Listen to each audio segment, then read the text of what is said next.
शक्तिपीठ देवी पाटन के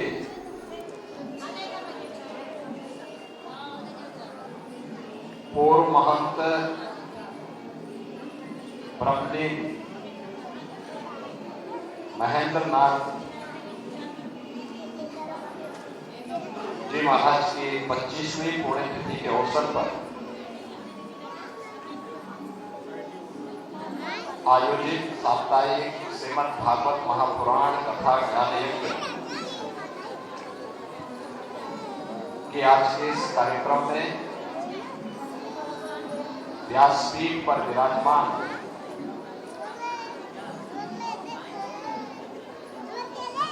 कथा व्यास संत बालक दास जी महाराज,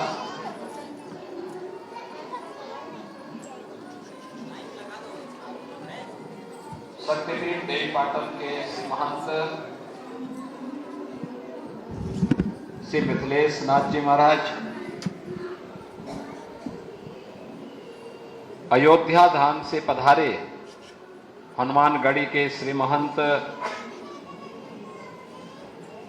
धर्मदास जी महाराज, नेमे सारण्य से पधारे स्वामी विद्या चैतन्य जी, अयोध्या धाम से ही पधारे हनुमानगढ़ी के श्री महंत बलराम दास जी, सर्वेश दास जी, सभी अन्य हमारे संतगण, जनप्रतिनिधिगण, जिला पंचायत अध्यक्ष श्रावस्ती और पूर्व सांसद उद्दन मिश्रा जी,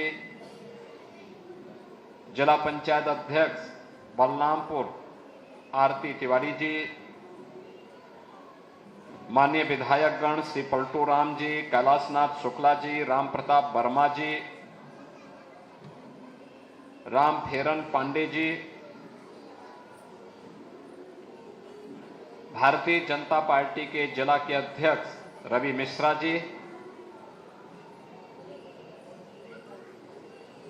प्रभारी बलरामपुर राहुल रस्तोगी जी, पूर्व विधायक शैलेश कुमार सिंह सैलू जी, नगर पालिका अध्यक्ष बलरामपुर धीरेन्द्र प्रताप सिंह धीरू जी, पूर्व जिलाध्यक्ष प्रदीप सिंह जी, पूर्व सांसद कृष्णानगर से अभिषेक प्रताप शाह जी, उपस्थित सभी श्रद्धालुजन, भक्तजन और आगत अतिथिगण, मैं सबसे पहले शक्तिपीठ देवी पाटन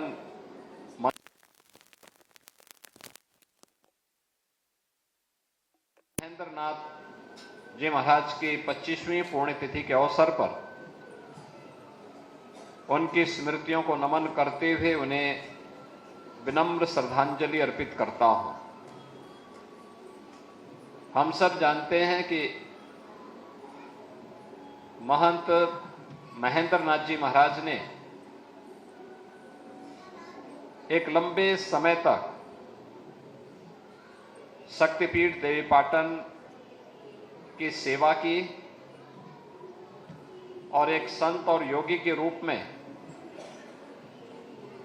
गोरक्ष पीठाधीश्वर पूज्य महंत अवेद्यनाथ जी महाराज के सानिध्य में, उनके निर्देशन में मंदिर और इस क्षेत्र के विकास के लिए अपना योगदान देते रहे।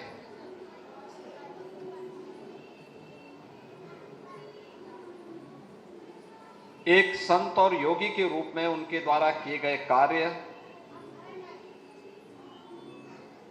25 वर्ष के बाद भी यहां के जनमानस में के लिए स्मरणीय बने हुए हैं। उन्होंने 25 वर्ष पहले जिन कार्यक्रमों को आगे बढ़ाया था वे मूर्त रूप लेते हुए आज आगे बढ़ रहे हैं। यहां पर मंदिर के भौतिक विकास का हो, मंदिर परिसर के अंदर जन सुविधाओं के विकास का हो, मंदिर के द्वारा संचालित होने वाले तमाम प्रकार के सेवा के विभिन्न प्रकार के प्रकल्प हों,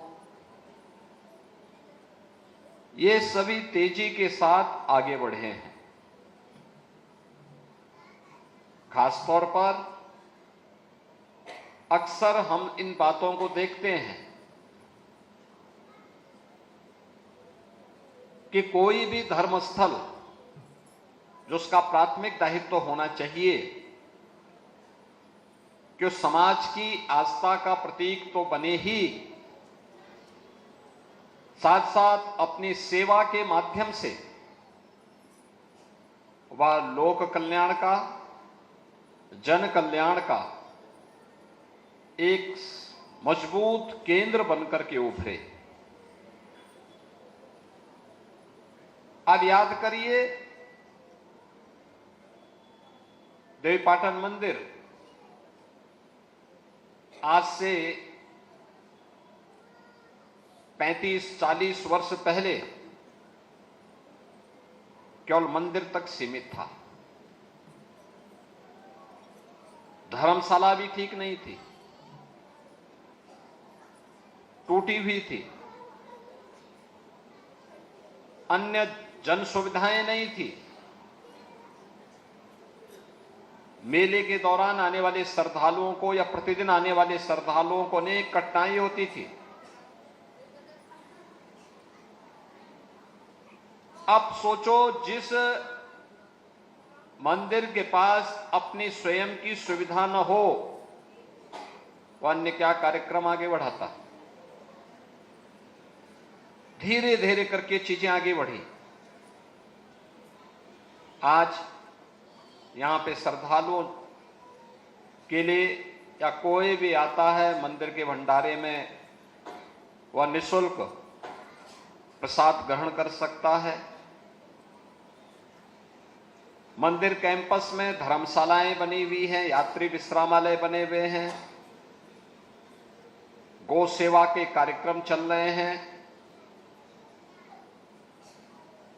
मंदिर के परिसर में ही थारू जनजाति से जुड़े हुए छात्रों के लिए एक उत्तम छात्रावास का निर्माण और उनके पठन पाठन की व्यवस्था मंदिर के द्वारा संचालित ही सीबीएसई बोर्ड के विद्यालय में किया जाता है। ये थारू जनजाति के लिए जो छात्रावास यहां पर बनाया गया है, ये 1994 में इसको प्रारंभ किया जा चुका था। 1994 से लेकर के अनुमान करिए पिछले 31 वर्षों से इस छात्रावास से निकले हुए छात्र समाज जीवन के विभिन्न क्षेत्रों में कार्य करते हुए आज राष्ट्र के निर्माण में अपना योगदान दे रहे हैं। भारत और नेपाल की सीमा की संवेदनशीलता हम सबके लिए सर्वविदित है। थारू बाहुल्य गांव है, थारू जनजाति से बाहुल्य गांव इन क्षेत्रों में है, उपेक्षित पड़े हुए थे। वहां पे कनेक्टिविटी नहीं थी, कोई जन सुविधा नहीं थी, स्कूल नहीं थे। 1994 में उन बच्चों को वहां से ला करके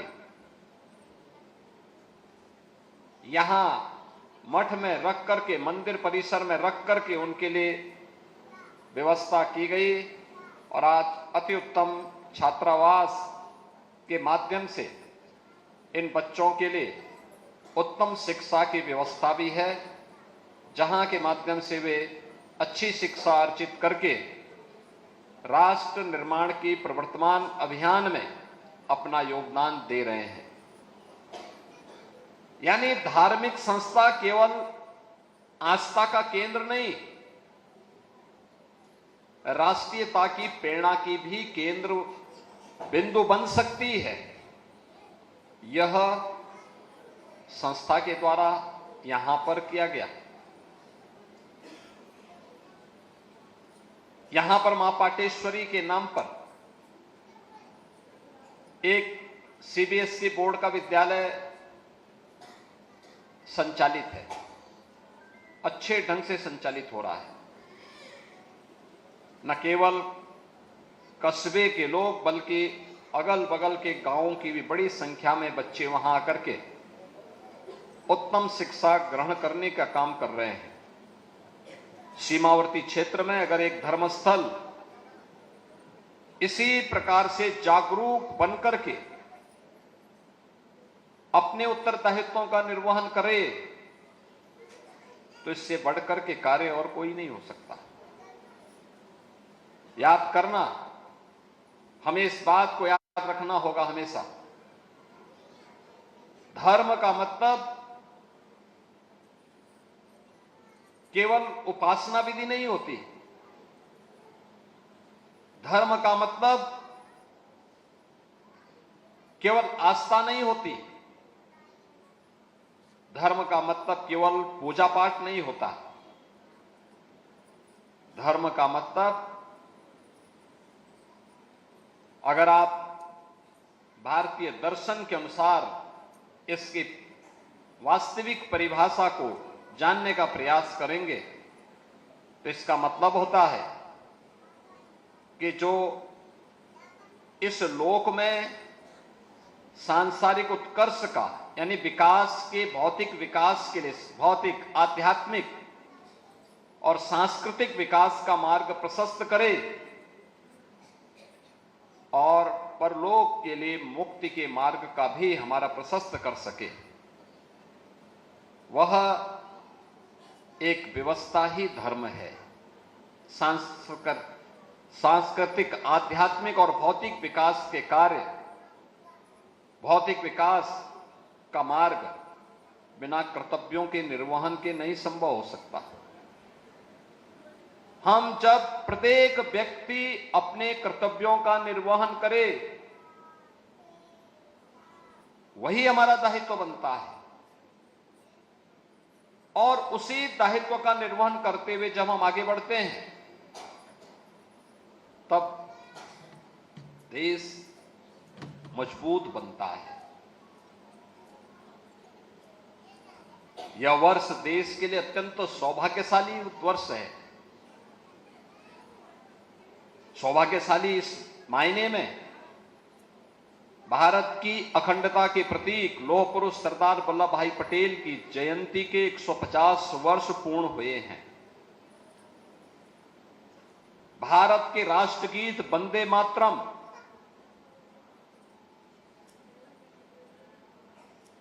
के रचयिता बंकिम चंद्र चट्टोपाध्याय ने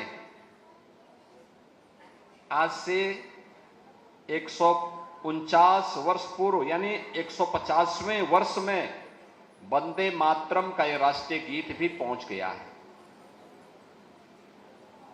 यह वर्ष धरती आबा के रूप में जाने जाने वाले भगवान बिरसा मुंडा की भी 150वीं जयंती का वर्ष है। यह वर्ष बाबा साहब डॉक्टर भीमराव अंबेडकर जी के द्वारा जिस संविधान की ड्राफ्टिंग की गई थी, उसके 75 वर्ष पूर्ण हुए हैं। यह उसके अमृत महोत्सव का वर्ष भी है। यानी अनेक उपलब्धियों से जुड़ा हुआ यह वर्ष है। और इसी वर्ष में आपने प्रयागराज का महाकुंभ भी देखा। यानी अनेक उपलब्धियां इस वर्ष में हैं। हमें याद करना होगा, लौह पुरुष सरदार वल्लभ भाई पटेल ने 2 बातें कही थी। लौह पुरुष सरदार वल्लभ भाई पटेल हम सब के लिए इसलिए आदर्श हैं, उन्होंने भारत के नागरिकों से दो बातें कही। उन्होंने कहा देश की स्वाधीनता का मतलब आजाद होना मात्र नहीं है, इस देश की स्वाधीनता को क्षुण्ण बनाए रखने के लिए हर नागरिक को अपने राष्ट्रीय दायित्व का भी एहसास होना चाहिए, उसका निर्वहन करने के लिए अपने आप को तैयार करना होगा। दूसरा, उन्होंने युवाओं के लिए कहा कि जिस देश का युवा जागृत होता है, राष्ट्रीय चेतना से उत्प्रोत होता है, वह राष्ट्र को दुनिया की कोई ताकत गुलाम नहीं बना सकती। याद रखना, ये दोनों बातें हर देश, हर काल, हर परिस्थिति में हम सब के लिए प्रासंगिक बनी हुई हैं।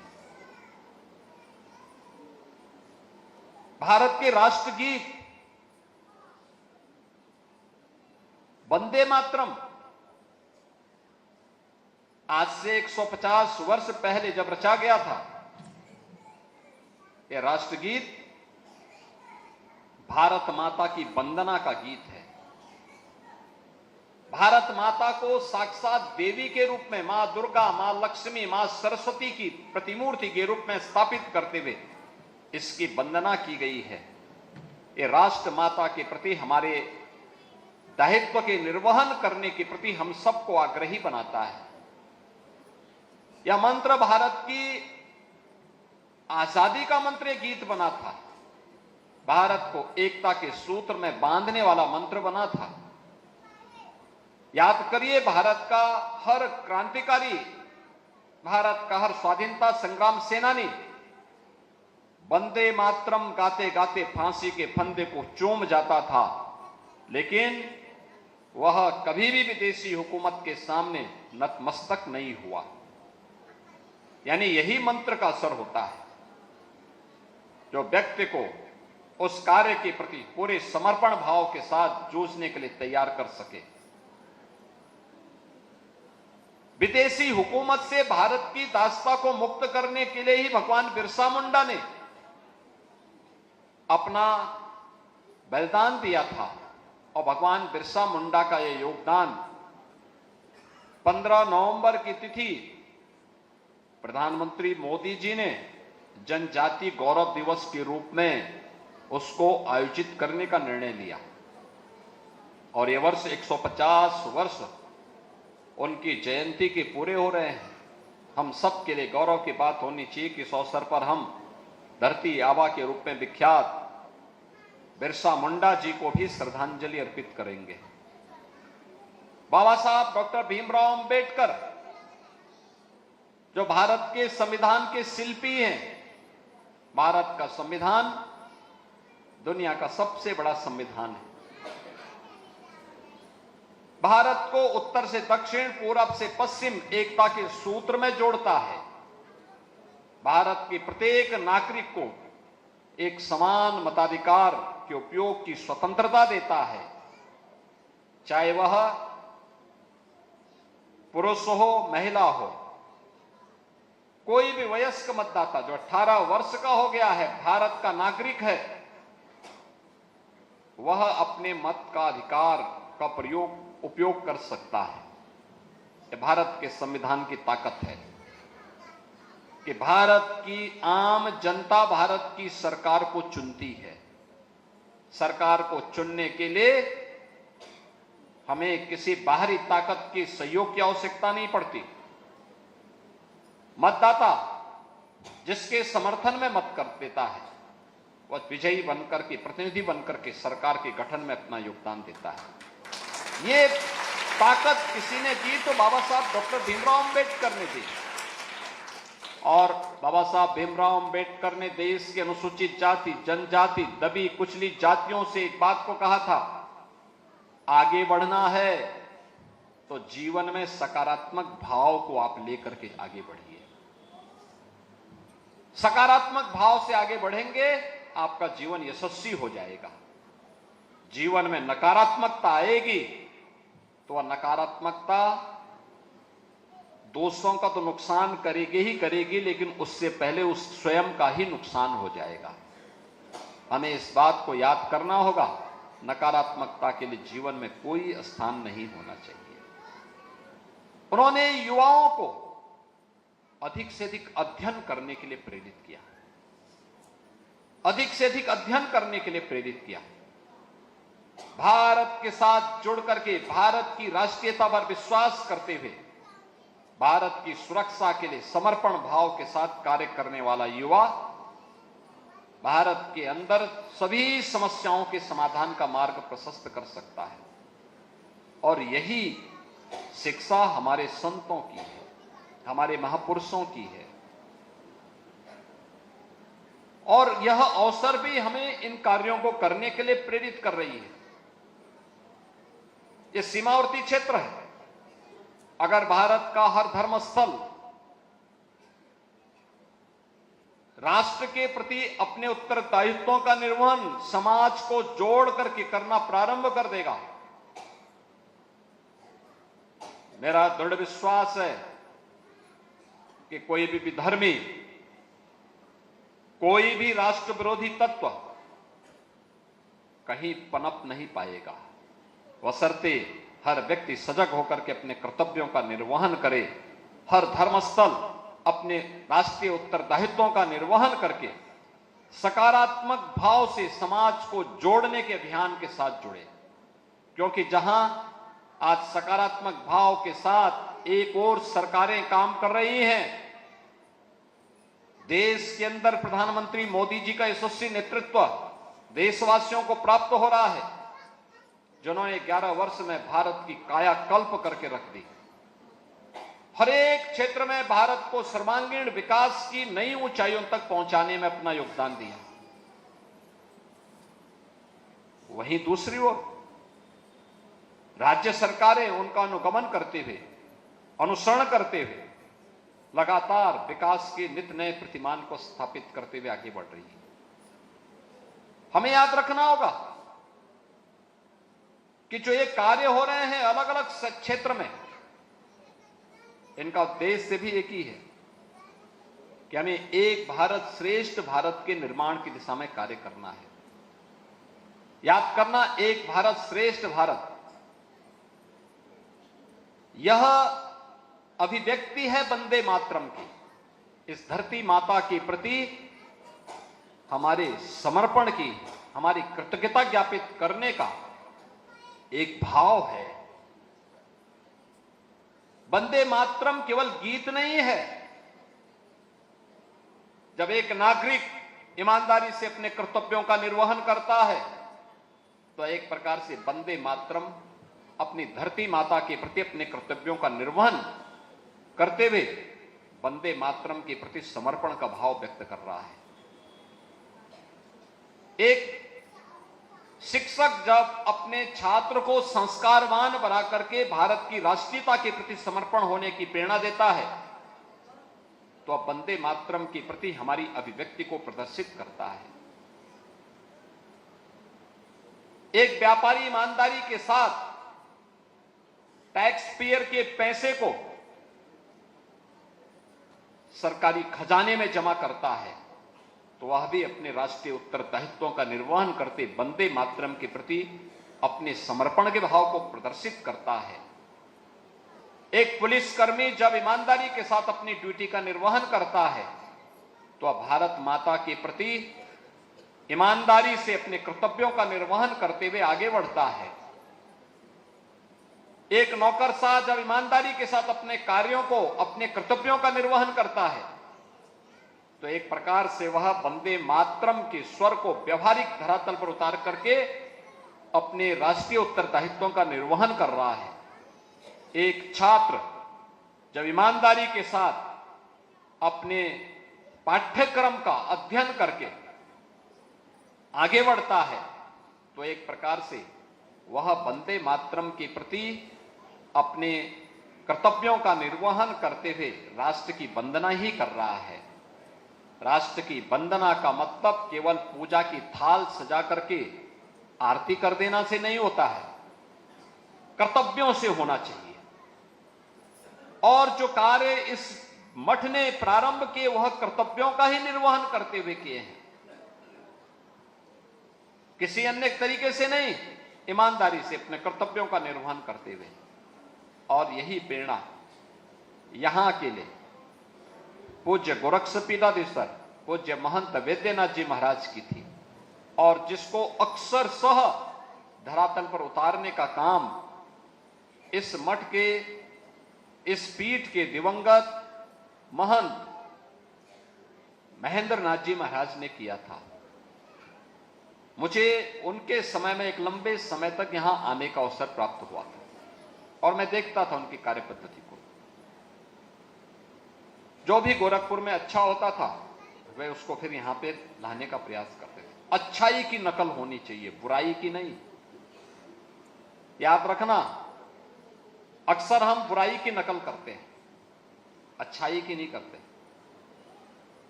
और जब भी हम बुराई की नकल करते हैं तो फिर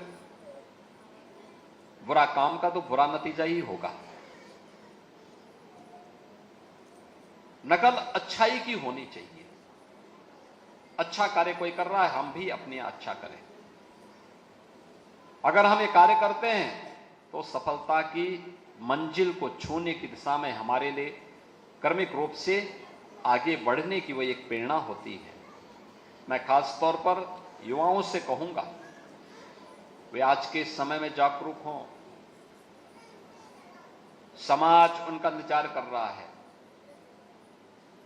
अपने कर्तव्यों का ईमानदारी से निर्वहन करो। ये स्मार्टफोन और इसके चक्कर में मत पड़ो। ये आपकी आंख की रोशनी को भी खराब करेगा, आपके समय को भी बर्बाद करेगा, और फिर आपकी सोचने की सामर्थ्य को भी कम कर देगा। मेहनत करने की आदत, यह कुछ देर और कुछ दूरी के लिए उपयोग हो सकता है, आधा घंटा। डिजिटल लाइब्रेरी को देखना है, उसके कंटेंट के लिए आपके लिए स्मार्टफोन आवश्यक हो सकता है। लेकिन दिन भर उसमें चिपके रह करके हम वही देखते रहें, वो आपके श्रम और शक्ति के साथ साथ आपकी सामर्थ्य को भी कम करेगा। उसमें बहुत पढ़ने की आवश्यकता नहीं, रेफरेंस देखने के लिए आवश्यक है उतना आप करिए। शारीरिक मेहनत जितना करेंगे, जितना अपनी दिमागी मेहनत को आगे बढ़ाएंगे, वही आने वाले समय में 50, 60, 70 वर्षों के लिए आपके लिए एक मजबूत प्लेटफॉर्म का काम करेगा, और वही आपके जीवन की आधारशिला बनेगी। याद रखना, कच्ची नींव पर पक्की इमारत नहीं हो सकती, पक्की नींव पर पक्की इमारत का निर्माण हो सकता है। और यह हमेशा संतों की यही वाणी रही है। हम हमेशा इन कार्यों को लेकर के आगे बढ़ेंगे इस विश्वास के साथ। आज जब हम यहां पे शक्तिपीठ मंदिर देवीपाटन के दिवंगत महंत महेंद्र नाथ जी महाराज की 25वीं पुण्यतिथि के कार्यक्रम में यहां पर उपस्थित हुए हैं, इस अवसर पर श्रीमद् भागवत महापुराण की कथा को श्रवण करने का आनंद आप सबको प्राप्त हो रहा है। संत बालक दास जी आपके पूर्व परिचित कथा व्यास हैं, और उनके स्तर पर कभी श्रीमद् भागवत महापुराण की, कभी श्री राम कथा को श्रवण करने का आनंद इस शक्तिपीठ में आप सबको प्राप्त होता है। श्रीमद् भागवत महापुराण की कथा यह ज्ञान की कथा भी है, भक्ति की भी है और वैराग्य की भी। वैराग्य का मतलब गुफा में जाकर के केवल माला जपना नहीं होता है। वैराग्य का मतलब स्वार्थ से ऊपर उठ करके ईमानदारी के साथ अपने कर्तव्यों का निर्वहन करना है, जिसके बारे में भगवान श्री कृष्ण ने कहा था, कर्मण्ये वाधिकारस्ते मां फलेषु कदाचन। यानी निष्काम कर्म पर विश्वास करना, और यही एक सच्चे सन्यासी का दायित्व होता है, बिना किसी कामना के। राष्ट्र के लिए, समाज के लिए, देश और धर्म के लिए समर्पण का ये भाव श्रीमद् भागवत महापुराण की कथा हम सबको सदैव प्रेरणा देती रही है, हजारों वर्षों से प्रेरणा देती रही है, आज भी दे रही है। मैं इस अवसर पर व्यासपीठ को नमन करते हुए आदिशक्ति माँ भगवती पाटेश्वरी के श्री चरणों में नमन करते हुए शक्तिपीठ देवीपाटन के पूर्व महंत ब्रह्मलीन महंत महेंद्र नाथ जी महाराज की 25वीं पुण्यतिथि पर उन्हें विनम्र श्रद्धांजलि अर्पित करते हुए अपनी वाणी को विराम देता हूं। धन्यवाद। जय हिंद।